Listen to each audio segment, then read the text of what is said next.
Ça fait bonjour tout le monde. Me voici dedans ma patch d'oignon ici. Puis comme vous voyez, c'est en train de pousser sur...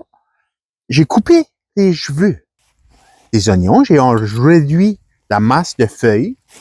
Pourquoi j'aurais fait ça? La raison pourquoi, c'est que les feuilles, lorsqu'elles deviennent grandes, ça vient des gros patchets de feuilles, ça vient lourd.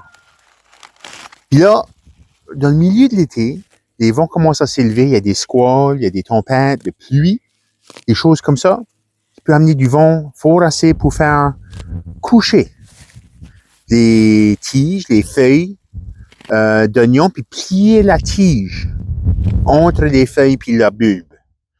Ce qui arrive, quand c'est que la tige est pliée, le jus, avec tous les nutriments, puis tout le sucre, puis toutes ces choses-là, peut plus passer entre les feuilles puis la bulbe.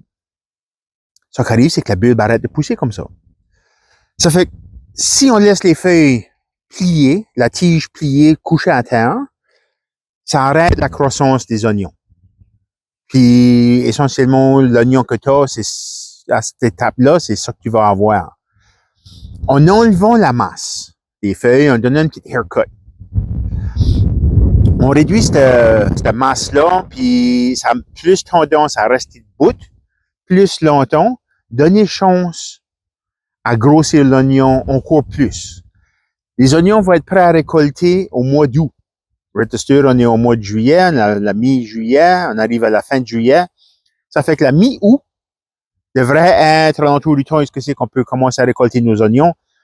Ça fait que pour prévenir les problèmes, on coupe au moins la moitié de la hauteur des feuilles pour juste laisser un petit peu de feuilles de reste. C'est moins pesant.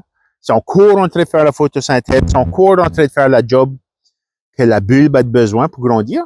Puis c'est ça, ça nous fait un oignon qui va continuer à produire pour un autre petit bout. Ça fait que c'est pour ça qu'on fait ça.